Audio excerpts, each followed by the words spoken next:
미국 캘리포니아에서 한 시공업자가 이상한 난방을 깔기 시작했습니다. 미국 집에서는 본 적 없는 구조지역 커뮤니티는 술렁였죠. 저 사람 무슨 짓 하는 거야? 한국식 온돌. 22년 경력의 베테랑 시공업자 마이크 스펜서. 그는 처음엔 이 기술을 비웃었습니다. 하지만 첫 시공 테스트에서 그의 표정이 바뀌었습니다. 전력 사용량, 열분포, 고객의 반응, 모든 숫자가 기존 상식을 뒤집었기 때문입니다. 그리고 그는 결국 이렇게 말했습니다. 이 기술 배워야 합니다. 그래서 한국으로 갑니다. 이제 그가 본 충격의 순간을 공개합니다. 이 이야기가 궁금하시다면 구독과 좋아요 잊지 마세요. 그럼 지금부터 이야기 시작합니다. 저는 매튜 리드입니다. 실리콘밸리 교통혁신센터에서 연구원으로 일한 지는 꽤 오랜 시간이 지났습니다. 지금도 도시가 가진 움직임의 패턴과 사람의 흐름을 분석하며 매일같이 새로운 가능성을 찾으려 하고 있습니다. 도시가 어떻게 숨쉬는지, 어떤 순간에 멈추고 어떤 조건에서 더 부드럽게 흐르는지를 이해하는 일은 제게 단순한 업무가 아니라 일종의 직업적 숙명처럼 느껴지고 있습니다. 그동안 수많은 모델을 만들고 데이터를 쉼없이 들여다봤지만 저는 늘 같은 질문 앞에서 발걸음을 멈추곤 했습니다. 왜 우리의 도시는 여전히 제 속도를 찾지 못하는 걸까? 왜 많은 도시가 비용과 기술을 쏟아 붓고도 사람들에게 편안함을 주지 못하는 걸까? 그 질문에 확신을 주는 실마리는 예상치 못한 장면에서 찾아왔습니다. 어느 날 아침 회의실에서 한국의 교통 시스템을 기록한 짧은 영상을 보게 됐습니다. 처음엔 단순 참고 자료로 생각하며 가볍게 보았지만 영상이 채 몇 분 지나지 않아 제 시선은 화면에 깊이 고정돼 있었습니다. 한국 서울의 중심부를 비추고 있었고 수많은 차량과 사람, 대중교통이 동시에 움직이고 있었습니다. 그런데 그 흐름이 이상하리만큼 부드러웠습니다. 버스는 약속한 시간에 정확하게 도착하고 지하철은 정해진 간격을 벗어나지 않았습니다. 각 구간이 서로 연결되듯 자연스럽게 이어졌고 복잡한 도심이 하나의 목적을 향해 정렬된 듯한 인상을 주었습니다. 저는 그 장면들을 반복해서 보며 제 연구 인생에서 몇 번 느껴본 적 없는 종류의 감각을 경험했습니다. 마치 알고 있던 세계가 조금씩 뒤집히는 듯한 느낌이었습니다. 그동안 저는 교통 문제를 기술적 난제라고 생각해왔습니다. 더 많은 신호 제어 알고리즘, 더 많은 자동화 장치, 더 복잡한 데이터 모델이 필요하다고 믿었습니다. 그런데 한국의 영상은 제 생각과는 완전히 반대되는 흐름을 보여주고 있었습니다. 복잡함이 오히려 질서를 만드는 구조, 불규칙함 속에서 일관성이 유지되는 모습, 사람의 행동이 자연스럽게 도시의 움직임에 흡수되는 장면이 그곳에는 존재하고 있었죠. 그때 처음으로 스스로에게 명확하게 질문했습니다. 왜 우리의 모델에는 이런 움직임이 없을까? 왜 우리는 늘 문제를 해결하려고 하면서도 근본적인 변화에는 도달하지 못하는 걸까? 미국의 도시들은 지난 몇십 년 동안 수많은 도로 확장 프로젝트, 신호체계 개선 사업, 대중교통 확대 계획을 시도했지만 예상만큼의 결과를 얻지 못했습니다. 도시는 여전히 정체되고 있었고 사람들의 이동은 점점 더 피로해지고 있었습니다. 하지만 서울은 높은 인구 밀도와 복잡한 구조에도 불구하고 사람들의 움직임이 끊어지지 않고 이어지고 있었습니다. 이 차이는 단순한 기술의 우열이 아니라 도시를 바라보는 철학 자체가 다르다는 결론을 떠올리게 만들었습니다. 회의실에서 나왔을 때 제 마음속에서는 이미 결론이 내려져 있었습니다. 한국의 교통 시스템을 직접 조사해야 한다는 결론이었습니다. 팀원들도 같은 생각이었던 것 같습니다. 말이 없어도 느껴지는 일종의 동의 같은 것이 있었고 모두가 어떤 변화의 전조를 느끼고 있는 듯한 분위기였습니다. 그날부터 한국에 대한 자료를 정리하기 시작했고 영상 속에서 보았던 흐름을 어떻게 해석해야 하는지 수백 가지의 가설을 머릿속에서 돌려보았습니다. 정보만으로는 설명되지 않는 부분이 분명 존재했고 현장에 직접 가서 도시가 움직이는 방식을 제 감각으로 확인해야 한다는 마음이 점점 커졌습니다. 그날 저녁 저는 교통혁신센터의 빈 사무실에서 한국 방문 계획을 세우기 시작했습니다. 관제센터, 버스 지하철 네트워크, 시민 이동 패턴, 데이터 통합 방식까지 조사 범위를 정리하다 보니 어느새 제 노트에는 빽빽한 분석 항목이 적혀 있었습니다. 서울이라는 도시는 어떤 원리로 움직이는가? 사람들은 어떻게 그 흐름 속에 흡수되는가? 기술은 어느 단계에서 개입하며 어디에서 물러나는가? 이 질문들에 답하기 위한 긴 여정이 곧 시작될 것이라는 예감이 들었습니다. 모니터 속 서울은 계속해서 움직이고 있었고, 저는 그 도시의 숨결에 점점 더 가까워지고 있다는 묘한 감각을 느꼈습니다. 저는 한국에 도착한 순간부터 도시가 가진 독특한 호흡을 느꼈습니다. 인천공항이 넓은 홀을 지나며 시야에 들어온 것은 사람들의 움직임이었습니다. 많은 인원이 같은 방향으로 이동하는데도 복잡함이 거의 느껴지지 않았고, 안내 표지판과 동선의 배열이 자연스럽게 발걸음을 이끌고 있었죠. 저는 공항이라는 공간이 이렇게 정돈된 흐름을 가질 수 있다는 사실을 처음 실감했습니다.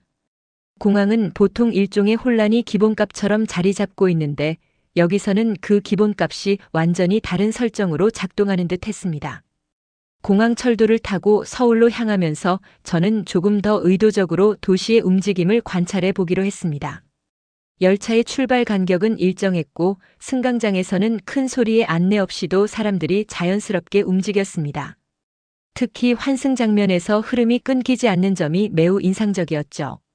미국에서는 환승 구간이 혼란을 유발하는 경우가 많은데, 한국에서는 사람들이 마치 이미 최적의 동선을 알고 있는 듯 이동하고 있었습니다. 공간이 사람을 안내하는 느낌이었고, 저는 이 구조가 어떤 설계 철학에서 출발한 것인지 궁금해졌습니다. 서울역 환승센터에 도착하자 첫 번째 장면보다 더 강한 충격이 찾아왔습니다. 넓은 공간을 수천 명이 오고 가고 있었지만 그 흐름이 부드럽게 이어지고 있었고, 사람이 집중적으로 몰리는 곳에서도 움직임이 밀리지 않았습니다. 저는 잠시 발걸음을 멈추고 흐름을 관찰했습니다. 동선의 너비, 방향의 분리, 시야를 차단하지 않는 구조물 배치, 사람의 움직임을 가이드하는 경사 올 오브 디즈가 합쳐져 하나의 거대한 체계처럼 작동하고 있었죠. 이때부터 제 머릿속에서는 자연스럽게 기술적 해석이 시작됐습니다. 저는 교통 시스템을 볼 때 항상 세 가지 요소를 기준으로 삼습니다.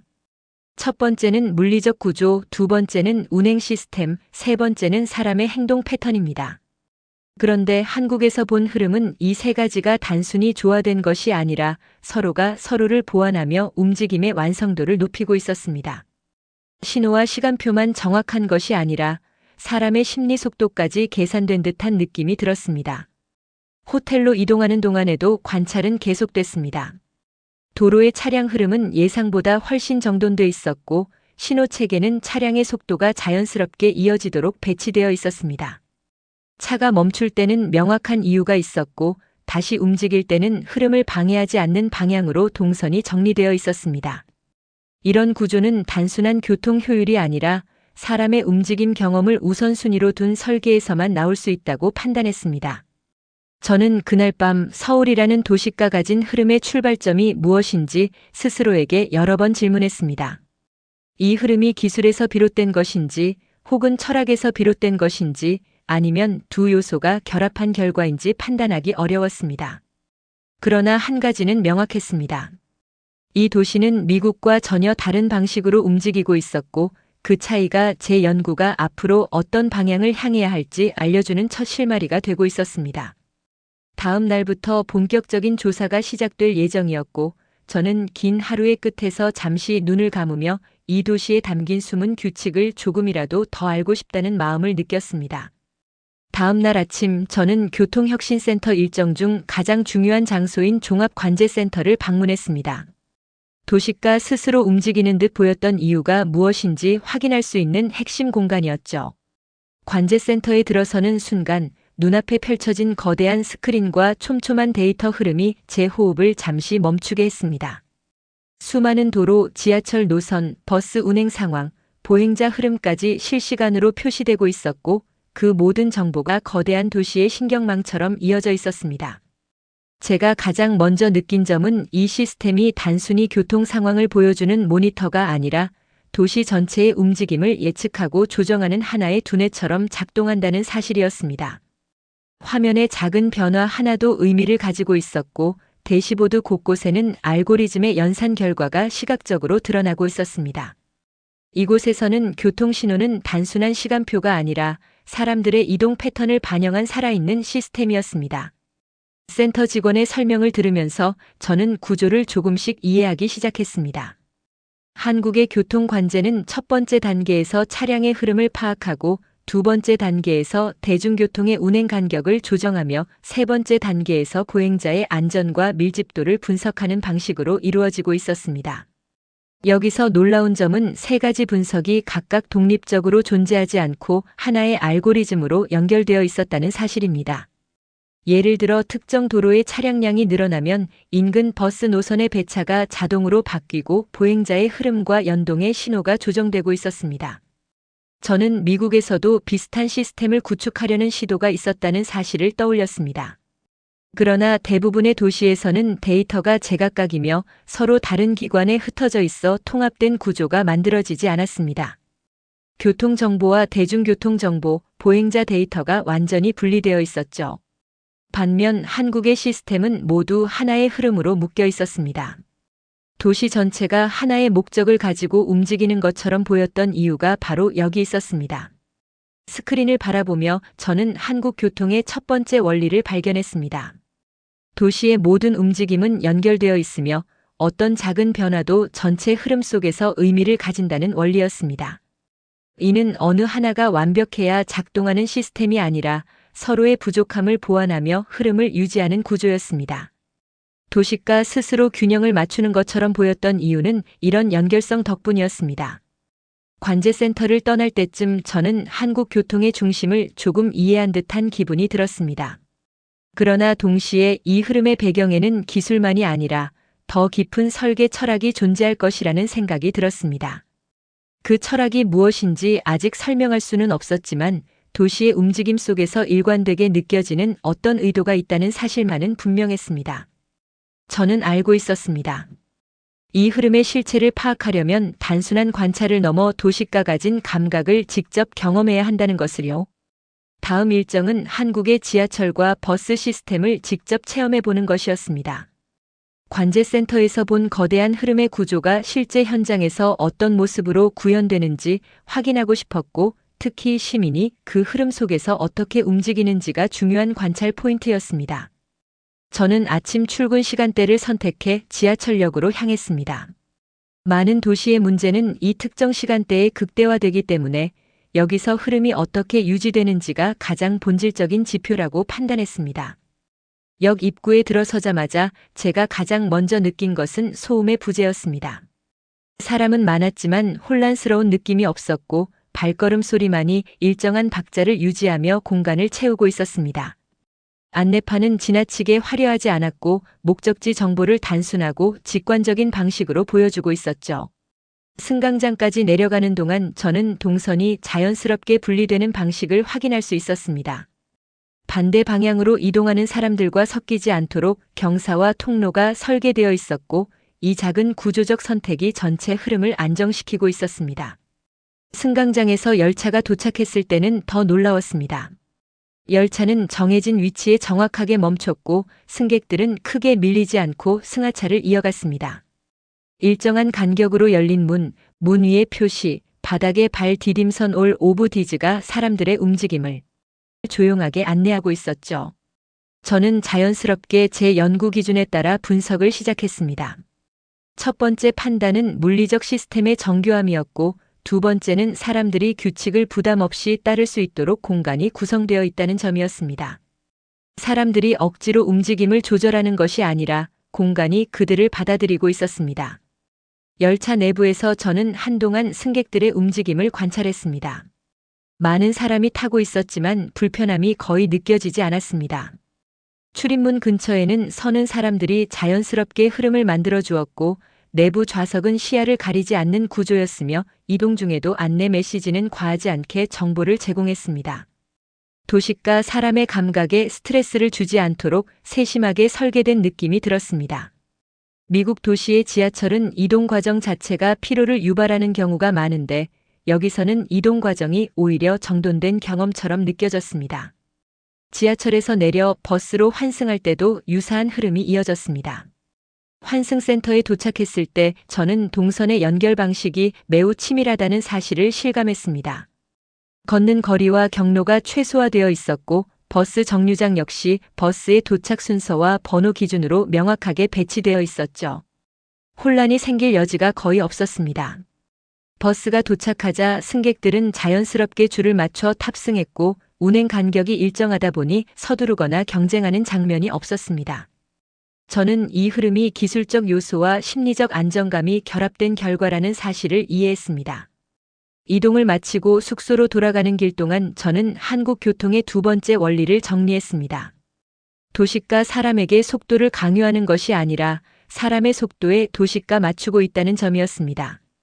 이 철학은 단순한 편의성의 문제가 아니라 사람들이 하루를 어떻게 시작하고 끝내는지에 직접적인 영향을 주고 있었습니다. 이 원리를 제대로 이해해야만 한국 교통 시스템의 깊은 구조를 해석할 수 있을 것이라고 확신하게 됐습니다. 한국에서의 조사는 시간이 지나갈수록 더 흥미로워졌습니다. 지하철과 버스의 흐름을 직접 경험한 뒤 다음 일정은 도로와 신호 체계가 어떤 방식으로 도시의 움직임을 유지하는지 분석하는 것이었죠. 저는 서울 도심의 주요 교차로를 중심으로 배치된 관제 장비와 신호 제어 시스템을 관찰하기 위해 현장을 찾았습니다. 도로 곳곳에는 교통량을 감지하는 센서가 설치되어 있었고 차량의 이동 속도와 밀집도를 실시간으로 파악하는 장비가 자연스럽게 배치되어 있었습니다. 이러한 시스템은 미국 도시에서도 일부 도입되어 있지만 여기서는 데이터가 단순 수집 단계에 머무르지 않고 즉각적으로 반응하는 방식으로 작동하고 있었습니다. 신호 체계의 반응 속도는 예상보다 훨씬 빨랐습니다. 특정 방향으로 차량이 몰리면 신호 주기가 즉각적으로 조정되고 다른 방향의 흐름이 줄어들면 그에 맞춰 다음 신호가 자연스럽게 바뀌었습니다. 이는 미리 정해진 시간표가 아니라 도시의 현재 상태를 기준으로 실시간 조정되는 구조였습니다. 제가 그 교차로를 지켜보는 동안에도 신호 주기는 여러 번 바뀌었고 그 과정이 차량 흐름의 부드러움에 직접적인 영향을 주고 있었습니다. 저처럼 외부에서 온 사람에게는 이 변화가 빠르게 느껴졌지만 도시에 사는 사람들에게는 그저 자연스러운 흐름처럼 보일 것입니다. 관제센터에서도 보았듯 이 시스템은 세 단계로 이루어져 있습니다. 첫 번째는 도로의 물리적 상황을 감지하는 단계, 두 번째는 대중교통의 운행 상황을 반영하는 단계, 세 번째는 보행자의 흐름과 안전을 고려하는 단계입니다. 이 세 요소가 서로 연결되어 움직이는 방식은 도심의 흐름을 정교하게 유지해주고 있었습니다.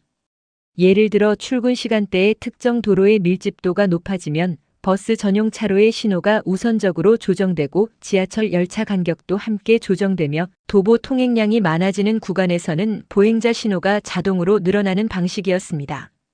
이렇게 도시 전체가 하나의 알고리즘처럼 움직이고 있었죠. 제가 특히 감탄한 부분은 위기 상황에서의 반응 구조였습니다. 담당자는 교차로 주변의 사고나 급작스러운 차량 증가 같은 변동 상황이 생길 경우 시스템이 우선순위를 재설정한다고 설명했습니다. 신호는 도로 전체의 균형을 유지하는 방향으로 바뀌며 이 과정에서 불필요한 정차나 지연을 최대한 줄이는 방식으로 조정됩니다. 도시가 혼란을 스스로 흡수하는 구조였고 이 원리는 미국 교통 시스템에서는 거의 실현되지 않은 영역이었습니다. 미국에서는 작은 사고 하나가 도시 전체의 흐름을 마비시키는 경우가 흔하지만 한국에서는 흐름 유지라는 기준이 우선순위를 결정하고 있었습니다. 도로 위 차량들의 움직임을 계속 지켜보니 제가 느낀 인상은 더욱 분명해졌습니다. 한국의 교통 시스템은 단순히 기술을 잘 활용한 도시가 아니라 기술이 사람의 감각과 행동을 이해하는 방식으로 설계된 곳이라는 점이었습니다. 신호는 강제로 사람을 움직이게 하는 구조가 아니라 사람과 차량이 가진 흐름을 자연스럽게 이어주는 연결선 역할을 하고 있었죠. 저는 그날의 분석을 마치며 도로 위에 남아있는 작은 흔적들까지 마음에 새겼습니다. 이 구조가 어떻게 만들어졌는지, 기술의 기원과 그 철학이 어디서 출발했는지를 알고 싶다는 생각이 들었습니다. 한국의 교통 제어 기술은 효율만을 이야기하는 구조가 아니었습니다. 도시는 더 깊은 목적을 품고 움직이고 있었고 그 목적은 언제나 사람의 경험과 안전을 중심에 두고 있었습니다. 다음 일정에서는 이러한 철학이 한국 사회의 어떤 요소에서 비롯됐는지 살펴보기로 했습니다. 한국의 교통 시스템을 며칠간 조사하면서 저는 이 도시가 움직이는 방식이 다른 나라와 근본적으로 다르다는 사실을 조금씩 확신하게 됐습니다. 기술은 눈에 보이는 구조였고 데이터를 기반으로 구축된 관제 시스템은 분명 훌륭했지만 그 배경에는 기술만으로 설명되지 않는 또 다른 요소가 존재했습니다. 저는 그 요소가 무엇인지 알아야 했고 그것을 이해하지 못하면 한국 교통의 본질을 절대로 해석할 수 없다고 느꼈습니다. 그래서 다음 조사 일정은 한국의 도시 정책과 설계 철학을 연구하는 팀을 만나는 것으로 구성했습니다. 그곳에서 들은 이야기는 놀라움의 연속이었습니다. 한국 도시의 교통 체계는 첫 번째 단계에서 사람의 심리적 피로도를 분석하는 것에서 출발한다고 했습니다. 사람들이 출근 시간에 느끼는 긴장감, 지연됐을 때의 불안, 목적지까지 움직이며 겪는 작은 스트레스 올 오브 디즈가 시스템 설계의 핵심 자료라고 했습니다. 저는 기술을 중심으로 사고하는 미국식 방식에 익숙해 있었기에 이 접근은 제게 매우 생소했습니다.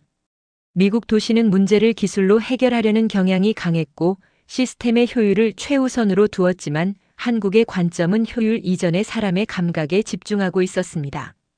정책팀의 설명을 들으며 저는 이전에 경험한 여러 장면들이 머릿속에서 자연스럽게 하나로 이어지는 느낌을 받았습니다. 지하철 승강장의 구조, 환승센터의 동선, 버스의 배치 방식, 신호체계의 조정 올 오브 디즈는 사람에게 불필요한 판단을 요구하지 않도록 설계된 요소였습니다.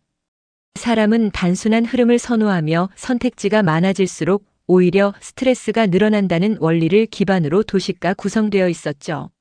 저는 도시 설계가 이렇게 철저하게 심리적 흐름을 고려하는 방식을 본 적이 없었습니다. 그날 오후 저는 서울의 여러 도보 구간을 직접 걸어보며 이 철학이 실제로 어떤 경험을 만드는지 확인해 보기로 했습니다. 도로를 건너는 순간 신호가 자연스럽게 전환되고 횡단보도 앞에서는 기다림이 필요 이상 길어지지 않았습니다. 보행자 우선 구간에서는 차량의 움직임이 자연스럽게 완화되었고 좁은 골목에서는 사람의 흐름이 먼저 확보된 후 차량이 움직이는 방식이었죠. 저는 이 작은 선택들 속에서 한국 도시가 가진 일관된 메시지를 느꼈습니다. 도시가 사람에게 길을 강요하는 것이 아니라 사람의 움직임을 먼저 이해하고 거기에 맞추는 것. 이것이 제가 그동안 찾고 있던 한국 교통의 중심 철학이었습니다. 도시 설계 연구팀은 세 번째 단계의 개념을 설명하며 한국 교통 시스템의 핵심을 정리했습니다. 첫 번째는 사람의 감각적 피로도를 최소화하는 구조, 두 번째는 모든 교통수단을 하나의 흐름으로 연결하는 구조, 그리고 세 번째는 변화에 빠르게 대응하며 흐름을 유지하는 시스템이었습니다. 저는 이 설명을 들으며 한국의 움직임을 처음 보았을 때 느꼈던 묘한 감정의 정체를 이해했습니다. 도시가 사람을 밀어내는 느낌이 아니라 사람을 중심에 두고 도시가 조용히 정렬되는 듯한 감각이었죠. 그날 밤 저는 그동안 조사한 내용들을 정리하며 이 철학의 중요성을 다시 생각했습니다. 기술은 도시의 외형을 구성하지만 철학은 도시의 목적을 결정합니다. 한국의 교통 시스템이 가진 힘은 기술적 정교함이 아니라 그 정교함을 사람 중심으로 사용할 수 있도록 만든 설계자의 의도였습니다. 저는 다음 조사에서 이 철학이 실제로 어떤 방식으로 도시의 문제를 해결하는지 직접 확인해 보기로 했습니다. 한국에서의 조사가 어느 정도 진행되던 중 예상치 못한 상황을 경험하게 됐습니다. 서울 도심 한쪽에서 차량 접촉 사고가 발생했다는 소식을 들었고 저는 바로 그 현장 근처에서 도로 흐름을 분석하던 중이었습니다. 미국 도시에서라면 작은 접촉 사고라도 금세 정체로 이어지고 그 혼란이 연쇄적으로 다른 도로까지 확산되는 경우가 많습니다. 저는 한국에서도 비슷한 흐름이 나타나는지 확인해 보고 싶었습니다. 그런데 현장에서 목격한 장면은 제가 예상하던 패턴과는 전혀 다른 모습이었습니다. 사고가 발생한 지점 주변에서는 차량들이 조금씩 속도를 줄이기 시작했습니다. 그러나 그 속도 저하는 혼란이 아니라 자연스러운 조정처럼 보였습니다. 교차로의 신호는 즉각적으로 바뀌었고 사고 방향과 반대편의 흐름이 우선적으로 확보되는 방식으로 조정되고 있었습니다. 관제센터에서 설명받았던 알고리즘이 실제 상황에서 작동하는 장면을 처음 본 순간이었죠. 차량의 흐름은 단절되지 않았고 사고의 충격이 흐름 전체로 전이되지 않도록 만들어진 구조가 뚜렷하게 보였습니다. 도시는 사고를 흡수하고 있었고 그 과정은 놀라울 정도로 조용했습니다. 현장 옆에서 잠시 머무르며 저는 보행자 흐름도 함께 관찰했습니다. 사고가 난 구간의 보행자 신호는 자동으로 조금 더 길게 조정되어 있었고 반대편에서는 짧게 유지되어 전체 이동이 균형을 잃지 않도록 배치되어 있었습니다.